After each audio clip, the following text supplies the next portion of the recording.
Hi viewers, welcome back to ప్రజ్ఞాశాలికి తిరిగి స్వాగతం అండి. నా పేరు సుమిరా వెంపటి. ఈరోజు చార్టెడ్ అకౌంటెన్సీలోని ఇంటర్మీడియట్ కోర్స్ గ్రూప్ 1లో పేపర్ 1 అడ్వాన్స్డ్ అకౌంటింగ్లో మాడ్యూల్ 2లోని చాప్టర్ 6 అంటే AS5 accounting standard for net profit and loss for the period prior period items and changes in accounting standards నేర్చుకుందాము.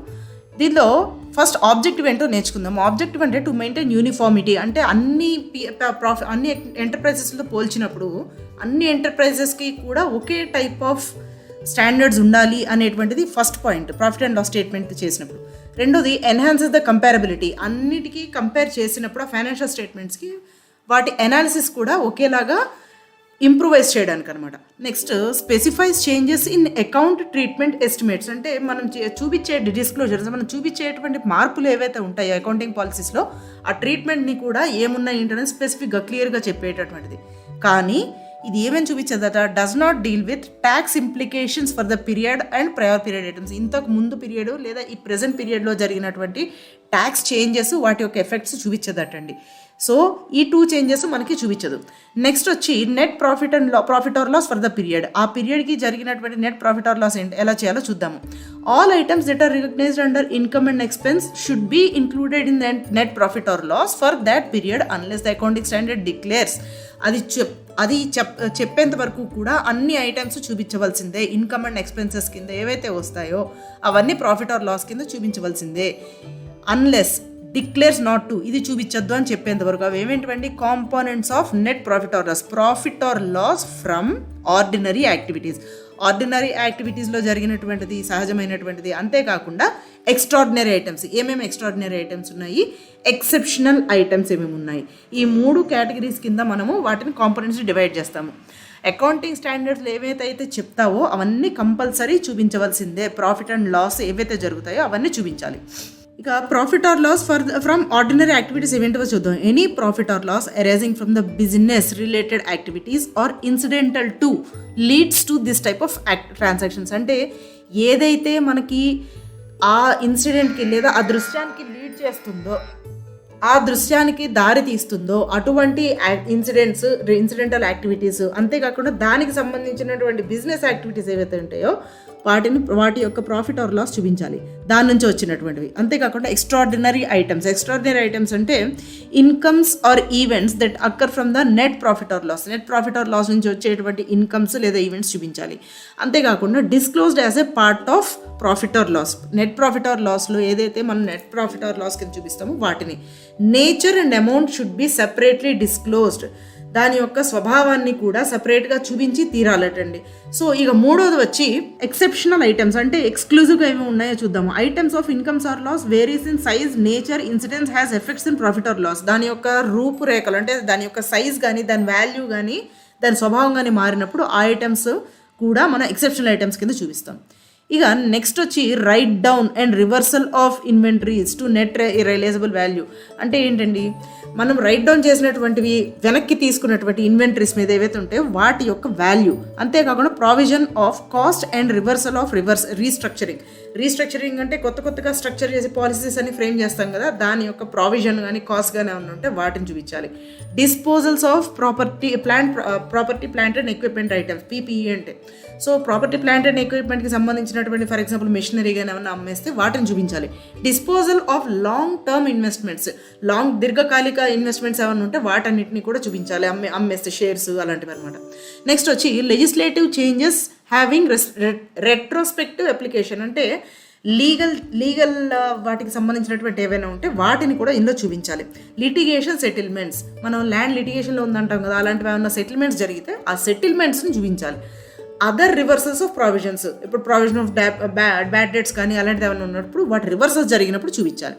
ఇక AS based on items impacting financial statements, ఏమేమి financial statements ఏమేమి ఉంటాయో చూద్దాం. Net profit or loss for the period, net profit or loss మీద ఏమేమి impact ఉంటాయో చూద్దాం. AS based extraordinary items, prior items, ordinary items, prior period items, changes in accounting policies and changes in accounting estimates, అంచనాలు. వీటన్నిటిలో ఉన్నటువంటి మార్పులన్నింటినీ మనము AS based items కింద చూపించి ఫైనాన్షియల్ స్టేట్మెంట్స్లో పరిగణిస్తాం. ఇక ప్రయర్ పీరియడ్ ఐటమ్స్ అంటే ఏమేంటో చూద్దాం. Prior period items are the incomes or expenses that occur in the present or current due to the errors or omissions అంటే ఏదైనా తప్పులు జరగడం వల్ల కానీ లేదా చూపించడం మర్చిపోవడం వల్ల కానీ ఇంతకుముందు పీరియడ్లో ఏమన్నా చూపించకపోతే అది ఈ పీరియడ్లో చూపిస్తామన్నమాట. చూపించి ఆ ఫినాన్షియల్ స్టేట్మెంట్స్లో వాటిని ఒకటి కంటే ఎక్కువ ఏమన్నా పీరియడ్లో జరిగినా సరే ప్రీవియస్గా అవి కూడా చూపిస్తాం దీంట్లో. ఇక errors may occur due to దేని వల్ల జరుగుతాయట, mathematical mistakes, next wrong applications, తప్పుగా ఏమన్నా చూపించినా, రాంగ్ అకౌంటింగ్ పాలసీకి సంబంధించి మిస్రిప్రజెంటేషన్ ఆఫ్ ద ఫ్యాక్ట్స్ అంటే ఏమన్నా తప్పుగా మనం వాటిని నిరూపించడానికి ట్రై చేసిన, లేకపోతే అండర్ రైటింగ్ ఓవర్ రైటింగ్ లేదా ఎక్సెస్ రాసినా తక్కువగా రాసిన, ఇవన్నీ కూడా ఎర్రర్స్కి లీడ్ చేస్తాయి అన్నమాట, తప్పులకి లీడ్ చేస్తాయి. Nature and amount of such items should be disclosed separately as they have impact on the net profit or loss. Net profit or లాస్లో వీటి యొక్క లావాదేవీ ఈ యొక్క ట్రాన్సాక్షన్స్ చాలా చేంజ్ తీసుకొస్తాయి. అందువల్ల ఈ అమౌంట్ని ఖచ్చితంగా చూపించాలి. ఎందుకు, వాటి నేచర్ ఏంటో చూపించాలంటే అది మిస్రిప్రజెంటేషన్ వల్ల జరిగిందా, ఓవర్ రైటింగ్ వల్ల జరిగిందా, అండర్ రైటింగ్ వల్ల జరిగిందా అనేటువంటిది ఖచ్చితంగా మనం చూపించాల్సి వస్తుంది. Infrequent in nature can be distinguished అంటే వాటి యొక్క స్వభావంలో వేరేగా ఉన్నవన్నీ కూడా డిఫరెంట్గా చూపిస్తాము. ఈ ప్రాఫిట్ లాస్ ఎలా ఉందో చూద్దాం. Approximations that may need revision as they need additional info అంటే ఎక్స్ట్రాగా ఇన్ఫర్మేషన్ కావాలన్నా లేకపోతే ఇంత అని మనం వేసిన అంచనాలు ఏమన్నా ఉంటాయి కదా, దాని యొక్క కంటింజెన్సీ అమౌంట్ యొక్క అవుట్కమ్ బయటకు వచ్చినటువంటి ఇన్కమ్ ఏదైతే ఉందో ఆ చేంజ్ని మనం ఇన్కమ్ ఆర్ ఎక్స్పెన్స్ కింద చూపిస్తాము. ఇక నెక్స్ట్ వచ్చి prior period items are shown either to determine the profit or loss or for the current period. ప్రస్తుతానికి ఉన్నటువంటి కరెంట్ పీరియడ్లో ఏమన్నా ప్రాఫిట్ ఆర్ లాస్లో చేంజెస్ వస్తాయి అనుకుంటే అవి కూడా మనం అందులో చూపించాల్సి ఉంటుంది. వాటి యొక్క స్వభావాన్ని నేచర్ని ఖచ్చితంగా చూపించాలి. ఇక changes in accounting estimates. Accounting estimates అంటే అంచనాల్లో ఏమైనా మార్పులు చేర్పులు ఉంటే అది ఎలా చూపించాలో చూద్దాం. As per AS 10 accounting standard 10 ప్రకారము PPE property plant and equipment is useful life and residual value should be reviewed at least at the end of every financial year. అంటే ఇప్పుడు మిషనరీ కానీ ఏదైనా ఫర్నిచర్ కానీ ఉంటుంది కదా, వాటి యొక్క వాల్యూస్ని ఎవ్రీ ఇయర్ ఎండింగ్లో ఖచ్చితంగా మనము క్యాల్కులేట్ చేయాల్సి ఉంటుంది. అట్లీస్ట్ వన్స్ ఇన్ ఇయర్, ఎప్పుడు జరగనప్పుడు ఇయర్ ఎండింగ్లో అన్నా చేయాలి. So period of change if it effects the period only, అది ఏ రకంగా చూపించాలంటండి, ఆ మార్పు జరిగినటువంటి పీరియడ్ ఏది ఉంటుందో దానివల్ల ఏమన్నా ఎఫెక్ట్ జరిగితే, చేంజ్ జరిగితే అది, లేదా period of change or future period if the change affects both, ఇప్పుడు పీరియడ్లో కానీ భవిష్యత్తులో కానీ దానిలో ఏమైనా మార్పులు వస్తాయి అనుకుంటే, లేదా change in the material effect or estimated to be disclosed అంటే ఏమన్నా డిప్రిసియేషన్ లాంటి వాల్యూస్ ఏమైనా ఉంటే కూడా చూపించాలి. It is difficult to look at the difference between AE or AP అంటే అకౌంటింగ్ ఎస్టిమేట్స్లో కానీ అకౌంటింగ్ పాలసీస్లో కానీ చాలా కష్టం అంటండి. ఏం కష్టము, దాని యొక్క డిఫరెన్సెస్ చూపించడం కష్టం. ఎటువంటి కేసెస్లో, when it is shown as change in accounting estimates అంటే ఒక అప్రాక్సిమేట్ డిస్క్లోజర్ చూపించి దాని యొక్క మార్పుని చూపించాలి అనుకుంటే ఆ మార్పుని, ఆ డిఫరెన్స్ని, తేడాని చూపించడం కొంచెం కష్టం అటండి. ఇక చేంజెస్ ఇన్ అకౌంటింగ్ పాలసీలో జరిగేటటువంటి చేంజెస్ ఏంటంటో చూద్దాం. Can be change only when, ఎప్పుడు మార్చండి, ఓన్లీ వెన్, ఇప్పుడు మాత్రమే, when the adoption of different accounting policy is made by statute, ఒక లీగల్ లా కానీ ఏమన్నా వేరే ఏమన్నా అలవాటు పరుచుకోమంటే అకౌంటింగ్ పాలసీలో ఏమైనా మార్పు తీసుకొచ్చినప్పుడు, లేదా for complains with accounting standards, complains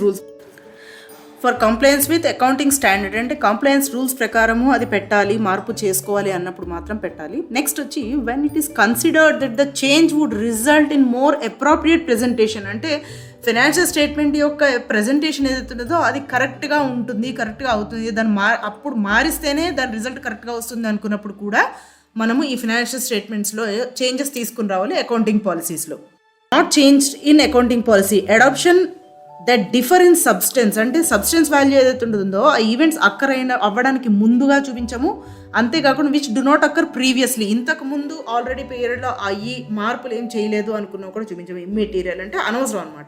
అలాంటి చేంజెస్ రెండు మాత్రం అకౌంటింగ్ పాలసీస్లో ఎప్పటికీ తీసుకురాము. So hope you have understood this session. This is a very wonderful session. Please practice, listen, please do subscribe. ఇంకా సబ్స్క్రైబ్ చేసుకోండి, లైక్ చేయండి, షేర్ చేయండి, అందరికీ ఉపయోగపడుతుంది. Thank you for watching.